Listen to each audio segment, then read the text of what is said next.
We had some breaking news this afternoon. A grand jury decided not to indict anyone in that shooting death of DeMarcus Semer. Semer was shot in the back in April by two Fort Pierce police officers. According to investigators, Semer was shot by these officers after Semer refused to pull over for a traffic stop. We understand that there's reaction to this grand jury finding today. We head right now to First Bethel Baptist Christ in Fort Pierce. Pastor Mills is speaking now. The loss of a son killed by those sworn to protect and serve.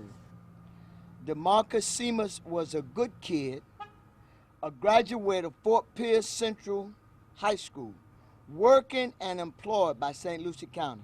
He was only 21 years old. As a matter of fact, his birthday was yesterday, with his whole life ahead of him. DeMarcus' family will never see him again in this life. And on this day, we are reminded that this is what this tragedy is all about. It's about the life of DeMarcus, the life of this young man that was taken so unexpectedly and senselessly. That's how we see it. Charges against those responsible, if warranted by the evidence, were not brought, so evidently the grand jury didn't feel they were warranted.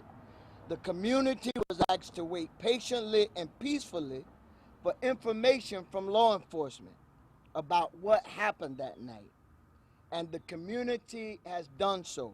We are continuing to ask the community to stay peaceful and law-abiding, and we are also asking that law enforcement would do the same with the community. The word in Isaiah 2, verse 4 and 5 says, "And God shall judge among the nations, and shall rebuke many people, and they shall be..." It appears we're losing our signal there. Reverend Kenny Mills, pastor there in the Fort Pierce area, is speaking right now. Reaction to the grand jury decision came down today not to indict anyone in the shooting death of DeMarcus Semer.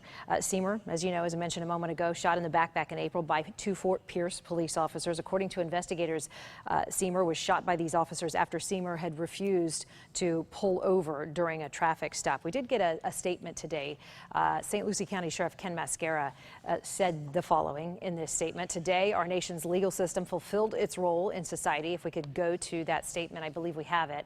"After a thorough investigation by our agency and an effective presentation of the facts and evidence by the Chief Assistant State Attorney, an unbiased grand jury has ruled in the Fort Pierce police officer involved shooting that resulted in the death of DeMarcus Semer." He went on to say, "I would like to thank the men and women of the jury who served and fulfilled one of the most important rights we are given as Americans. Their decision is the final word, and we must accept it." He wrapped up by saying any loss of life is certainly a tragedy, and our thoughts continue to be with all of those involved. Once again, we are trying to hear Reverend Kenny Mills' reaction to this grand jury decision. We're going to have much more on this coming up on News Channel 5 at 5.